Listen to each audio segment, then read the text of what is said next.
Okay, hi everyone. So for this video, I will discuss about the probability and some of the counting techniques that will help us find the probability of an event happening.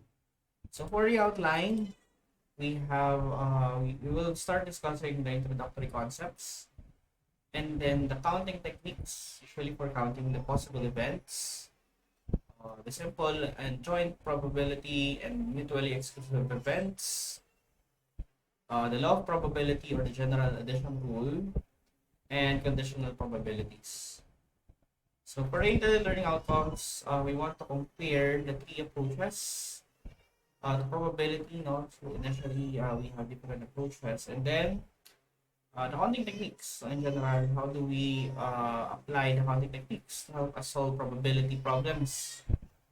And then also we will discuss the conditional probabilities. So, okay. So to begin with, what is probability? No?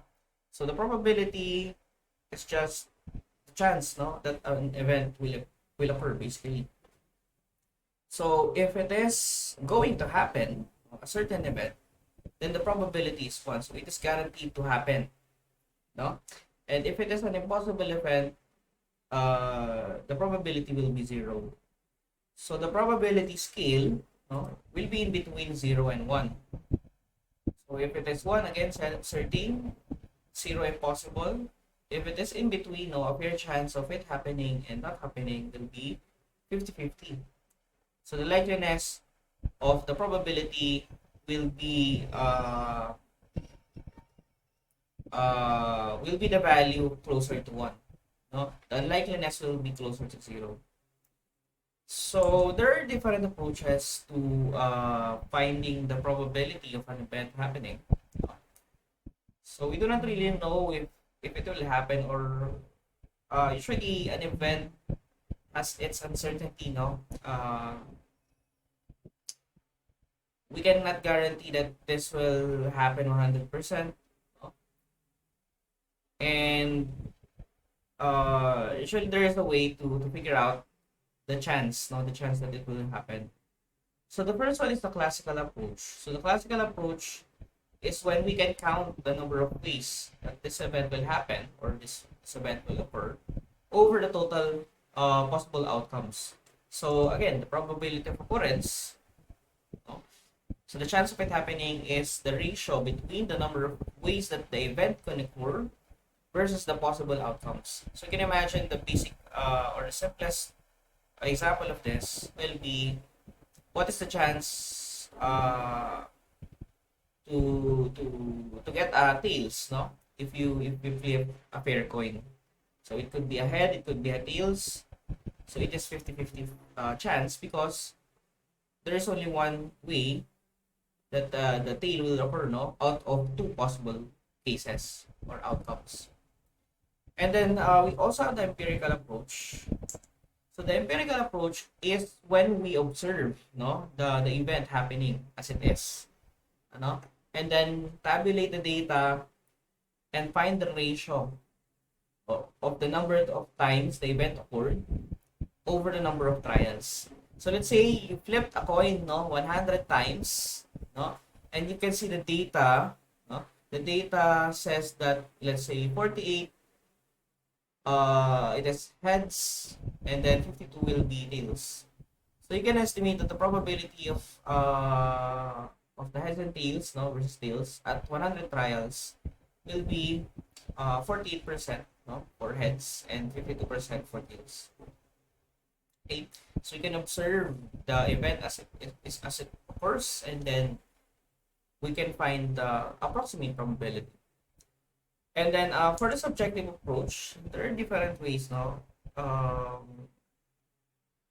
There is no really formal way to describe this, but some experts can predict, no, certain scenarios based on their experience, or maybe personal opinion. Although the subjective approach cannot be accurate, no, 100% of the time, because it is subjective. It depends on the person it is, or that expert.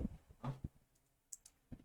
So, when discussing probabilities, we have to be familiar with a lot of things, and usually we have examples pertaining to the standard deck of cards. So, we have to be familiar with the standard deck of cards. So, I think most of you are already familiar with this. So, we have the clubs, the spades, the hearts, and the diamonds. So, black and red cards, the face cards, and then the number cards. No, I'm not sure what it is called, but we have the face cards and the non-face cards. So the total of this deck is 52, no, and each of the suit, no, meaning if it is clubs, if it is spades, is 13, no. Okay, so 52 cards, no, so be familiar with this. So let's say we want to find the probability of selecting a face card, no. What is a face card? It could be a jack, a queen, or a king. So the jack would be a heart, a spade, a diamond, no, clubs. So how many face cards are there in the 52 cards? No? So to determine the probability of a face card, we want to determine the number of face cards in the deck. And then how many total cards? So we have 52. So the number of face cards will be 3, no? 3 times 4. Since we have 4 suits, no? So this will be 12 over 52. If we simplify this, we have 3 over 13. Yeah, so the probability of getting a face card will be 3 out of 13 tries, no? So after, if you pick, no, approximately if you pick 13 cards, 3 of those cards will be a face card. Okay? So an example naman of empirical probability, no? So what we discussed last time is the classical, no? So we can tabulate how many chances it will happen, no? But for empirical probability, we based on our observations, we can approximate the probability of that occurring, no? So let's say for here we have a tabulation of a survey. So a survey that they ask different generations if they feel stressed at work, no? So some of them, no, the millennials says yes, no. So 175 says yes, 206 says no, out of 381 millennials, and then 183 Gen Xers, and then 390 said no, no. So we have a total of 573, and so on. So if we want to find out the probability that the employee or a millennial, no? So the problem is that what is the probability that a millennial will feel stressed at work? Okay. So the probability will be the ratio between these two, no? So the number of millennial employees that is stressed out over the total employees surveyed. So we have 175 that is stressed out, no, millennials, out of the total that is 954. So the probability is this. If we approximate the numerical value, we have about 18.34% of percentage. So 18%, approximately 18% will feel stressed out, no, out of all the millennials and Gen X. No? So let's talk about events. No? So we have discussed probabilities, no, the basics of probabilities. Let's talk about the characteristics or the different types of event occurring. No? So it could be a head, it could be a tails. So what is a head? What does it mean? No? What type of event is it? So for simple events, it is just an event that has a single characteristic. Meaning, if it is just tails, it is just tails. If it is just heads, it will be just heads. So same for a deck of cards. No, if you want an event occurring that is a simple event, then it will have one characteristic. So for example, we have the deck of cards. Only we can describe a portion of this deck of card as a red card, no?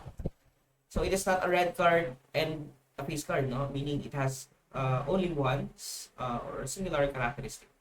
If it is a joint event, then it has two or more characteristics.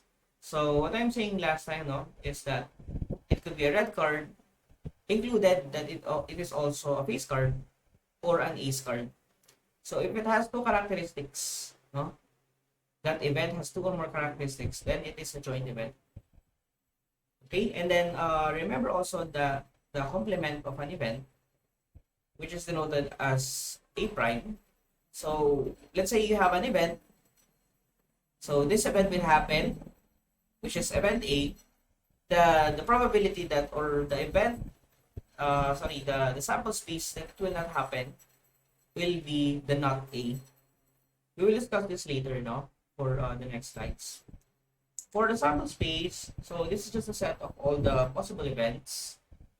So let's say, for example, you rolled a dice. So a dice has 6 faces. It has an incorporated number for each face. No, so there are 6 different possibilities or events. So that the total of that events is called the sample space. So included then yung coin toss. No, if you toss a coin once, then it will have 2 sample space. No, so it could be a heads and a tails. So sample space S, or actually you can call this also the universal set. And then another example is when we toss a coin twice. So if you toss a coin twice, it could be a head and then a head, or a head and a tails, and then it could be a tails and then a head, or it could be both tails. Or a combination of these two. Let's say you toss a coin and you roll a die or a dice. So this will be, we have heads and 1, heads and 2, heads and 3, and so on, and then tails and 1, and so on. So we have 6 total events, no, or possible outcomes that can occur. Okay. So for example, here we have this problem. An experiment consists of tossing a die and then flipping a coin once if the number of die is odd. If the number of die is even, a coin is flipped twice. So list the outcomes for the events. So the set of the possible outcomes, okay, the sample space S. And then event A is the number less than 3 occurs on the die, and then 2 heads occur. So how do we come up with an answer here? So the basic way to do this is just to tabulate using a decision tree. So we will flip a coin first. If it is tossing a die and then flipping a coin pala, no?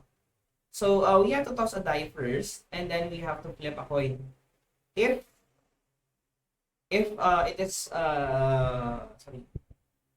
if it is odd, we have to just flip the coin once. If it is even, then we have to flip the coin twice. So we can imagine, let's start with rolling, let's say, a 1. So if you roll a 1, since this is odd, then you have to just flip the coin twice. So if you flip the coin twice, it could be, once pala, no? You have to only flip the coin once. So it could be either a tail or a head, right? So let's say you roll a 2. So if you roll a 2, it is even, so you have to flip the coin twice. So there are different ways. Also, the first flip, it could be a tail, it could be a heads. After the second flip, the tail that you got, no, could be a tail and then a heads.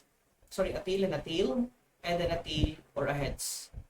Or if you toss a head, it could be a head and a tail, or a head and a head. So this will continue on and on and on. No? So if it is an odd, you flip the coin only once, so there are 2 possible outcomes. An even, again, so it could be, we have, what do you call this, tail and head. So flip the coin again if it is even, so tail, tail, tail, heads. And then heads, heads, heads, tails, and then now we have heads, heads. So for 5, so it is odd, so it only has P and H, and then 6, we have, since this is even, we have to flip this twice, no? So we have tails and heads. It could be tail, tail, or tail heads, or heads tails, or heads. Yeah. So this is the sample space no, already. So everything here is our sample space. So how do we write this down? So the sample space here is this. We have the one, and then the t, and then we have one, and then the h. We have two, and then tt, and then and so on. So I'll just list this down, and then we can count no, how many outcomes do we have, or possible outcomes do we have. And then 3t and 3h. Yeah.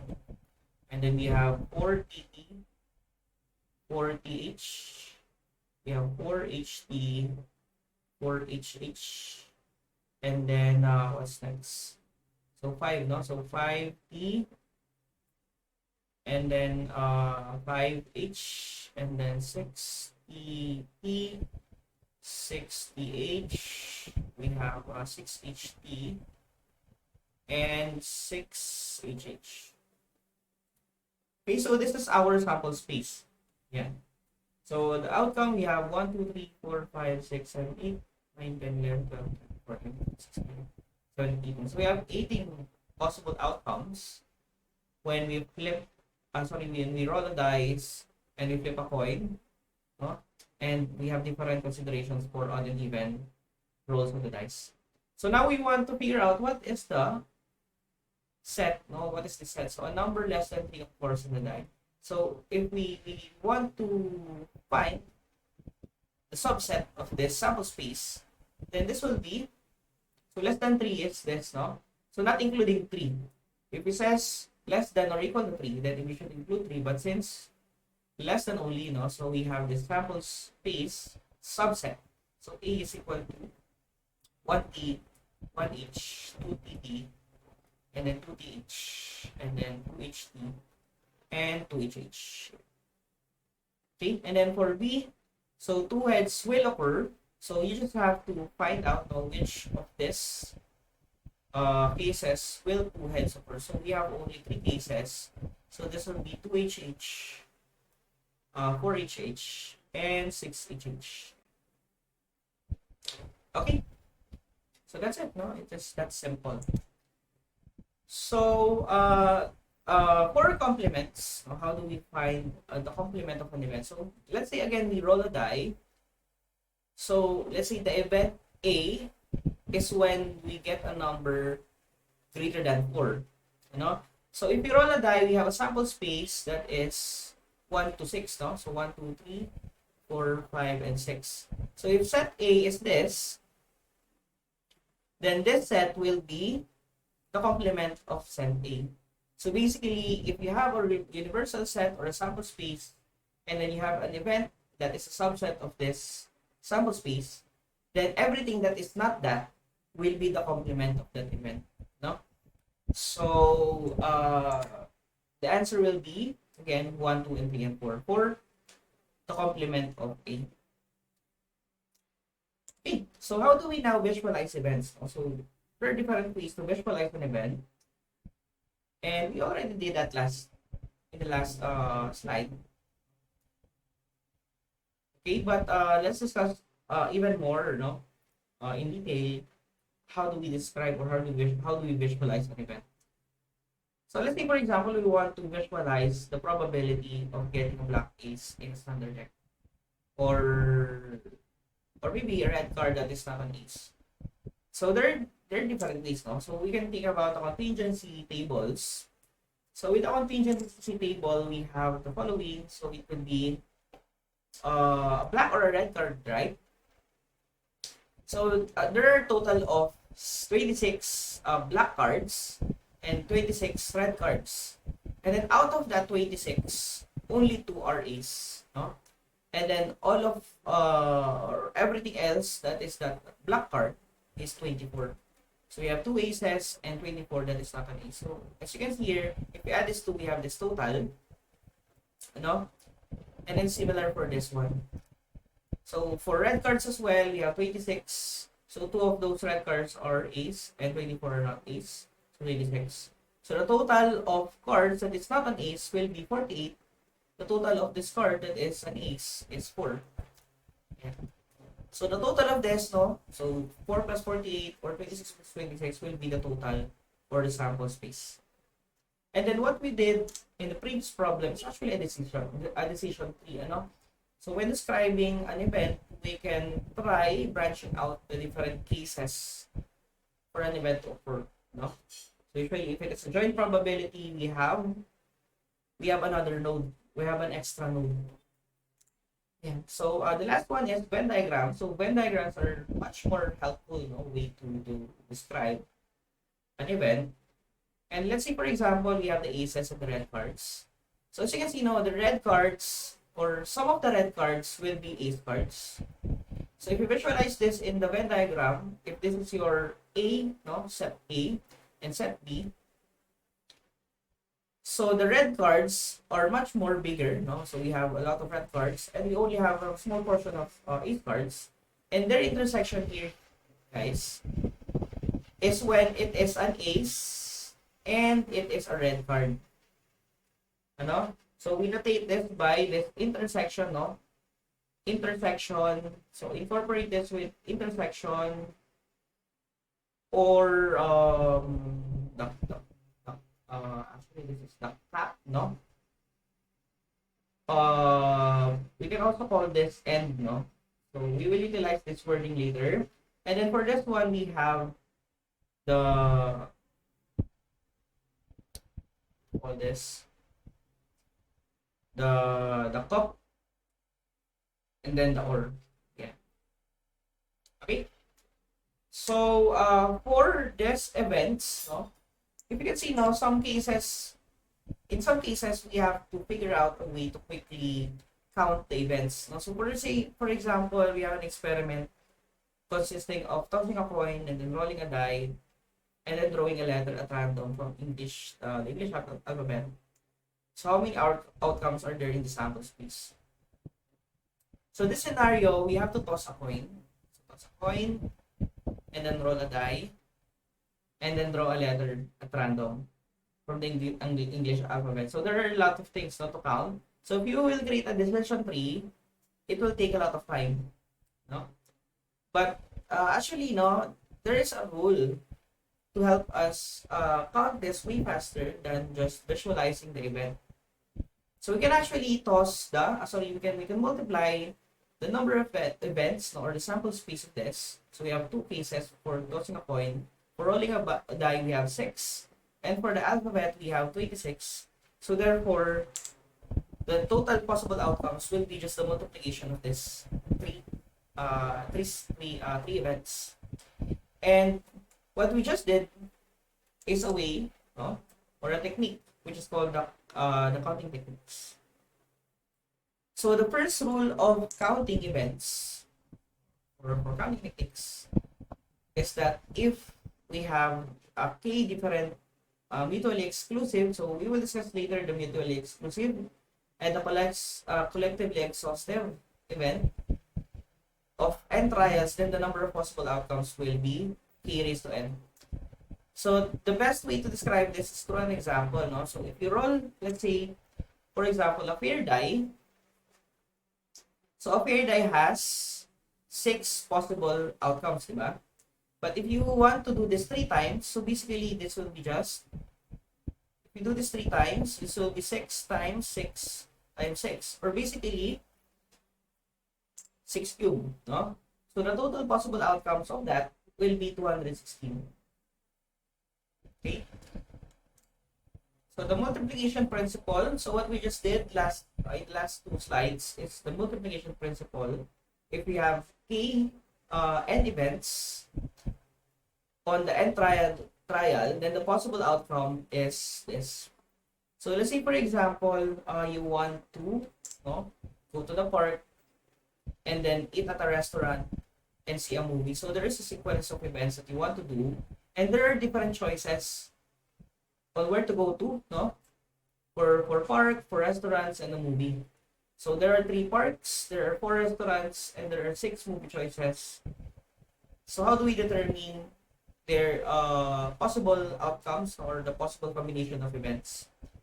So basically, we just multiply these three events. So we have 3 times 4 times 6. So we have 72 different possibilities. Okay, so for arranging n objects in a row, there also a way, no, which is the factorial. So remember that this is called the factorial. Okay, so through an example, no, how do we explain this? So let's say you have 5 books on your bookshelf. Okay, how many different ways can these books be placed on the shelf? So you can imagine, let's say you have 5 books, and then you want to put this in a shelf. No? So the shelf has, let's say, 5 slots. Diba? So let's say 5 slots. So for the first slot, you can imagine the first slot, you can choose out of 5, no? You can choose 1 out of 5. So we have 5 different ways to choose the first shelf. For the second shelf, since you already got this, ano, you already put something here, no, a book here. So the only choices you have will be the 4 books. So you have only 4 choices to left, no? And then after that, no, so let's say you have 2 books here, and then you put another book here. So we only have 3 books left. So we have 3 choices. So we have another book. So this will be 3, and then 2, and then so on, so on. As you can see, this trend here, as you can see, is also the factorial definition. So the outcome of this will be just the 5 factorial, which is 5 times 3 times 2 times 1. So there are different or 120 different possibilities of placing a book on a shelf. Okay. So next one. So permutations. So if we arrange, no, so similar. This is similar to arranging n objects in a row. So let's say we take only r objects from n as objects in order, you know. So we have this formula. So the n permutation of r, we have n factorial over n minus r factorial. So for example, no, for a better way to put this, so let's say you have again 5 books, and you only have 3 slots, no, for the shelf. You only have 3 slots for the shelf. So we have 5 books. So out of that 5 books, you can choose for the first slot 5 books. So you only have 4 left. So 4 here, and then for the last slot that we put here, we only have 3 choices. No? So we multiply this by 3. As you can see, this is just a multiplication of these 3 numbers. And basically this, no, the number of slots that we have is just the R objects, the R selection, and this is just the n, the total. Usually it's the total. And this is just the selection. Okay? So therefore, the number of ways that we can arrange this is we have 5 factorial over 5 minus 3 factorial, which is, as you can see now, 5 over 2 factorial is, we have 5 times 4 times 3 times 2 times 1 over 2 times 1. So you can see, you can cancel this 2, you can cancel this 1. So this will be 5 times 4 times 3, which is also this. Which is, if we simplify, this is also 60. Okay? So that's how we find the number of ways if we take our objects from a total of n objects. So it is called a permutation. So also, no, don't forget also we incorporate also the order. So there is order, no? Another keyword here is in order. Order is of importance. Okay? So for combinations, order will be not important, no? Irrespective of the order. So this is a similar approach to permutations, but order is not important, is not considered or not important. Okay, so for example, again, you have 5 books and you want to select 3 books to read. Then how do you describe this? No? So we can just directly solve this using this formula. So you have to take into account now that n is equal to 5 and r is equal to 3. Okay, so as you can see, if we input this our calculator or in this formula, then we have a lesser possibilities, no, compared to the permutation, no? So 60 versus 10. So because, no, if you can imagine, if let's say you have A, B, and C books, okay? So if you let's say choose here, for example, let's say you choose, sorry, until D and E pala dapat, no? So let's say you choose B for this first slot, you choose D for the second slot, and then E for the second slot. Okay? So for permutations, another case will be, let's say you choose D here, you choose B here, and you choose E here. So in a permutation, this counts separately. So the order of object will be important. So it counts as 2. But for combinations, this will only count as 1. Counted as 1 lang yan because we are not pertaining to the order, ano? So, yan. So, it will be lesser, yung combination natin will be always lesser, no? Than the permutation. Okay, so for the last counting principle, the counting rule, is the addition principle. So, I won't get into this technically, but basically if you have OR, no? If you have OR in your problem, then you just have to add this independent outcomes. That's just what you need to remember, no? Okay, so let's have an example here, no, or practice. So, in how many ways can a race with 9 runners be completed, assuming that there is no tie? So, you can imagine if there are 9 runners, you have 9 runners to choose from first place, second, third, and so on up to 9th place, no? So, if you have 9 runners, then you have 9, 8, 7, no, multiplied by each other, or basically just the 9 factorial. Okay?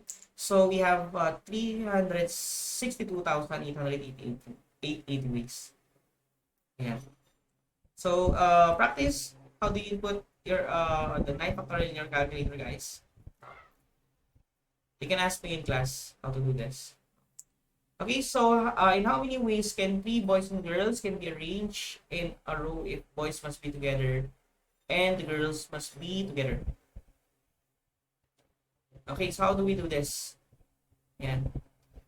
So, for this to be arranged together, we have this. Ayan. So, 3 times 2 times 1, 3 times 2 times 1, 3 times 2 times 1. So, basically, it could be the possibility is when we arrange this boys, no? So, let's say you have a boy here.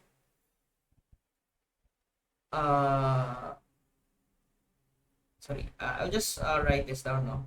So, we have 6 people, no? So, basically, if you choose it as a boy, you have 2 boys left, no? And then you have, so you have 3, and then you have 3 here again for a girl, and then you have 2 for a boy, and then and so on. Sorry, boys must be together pala, no? Sorry. So the boys must be together, so they should be boy, boy, boy. So you have 3, 2, and 1, and then girl, girl, girl. 3, 2, 1. So multiply this 2. So another case here is that we have girl, girl, girl first, no? Girl, girl, girl, and then boy, boy, boy. So that is why you have to add this 2, because there are 2 different alternatives. So we have 3, 2, and 1 again, 3, 2, and 1. So we have to add these 2 probabilities, the 2 counts, so that we have 72. Okay, so in how many ways can first, second, and third prizes be awarded in a contest with 30 contestants? So what is this? So we have order, no? We have order here, first, second, or third. And then we have 30 contestants. We only have to choose 3. So n is equal to 30 or is equal to 3. Now, we have to determine that there is order. So if there is order, we have to use permutation. So therefore, we have to use the formula, which is NPR. That is yung n factorial over n minus r factorial. So this will be 30 factorial over 30 minus 3 factorial, which is I've written in the board. No? So we have 24,360. Yeah, so I'll just write this down. Okay?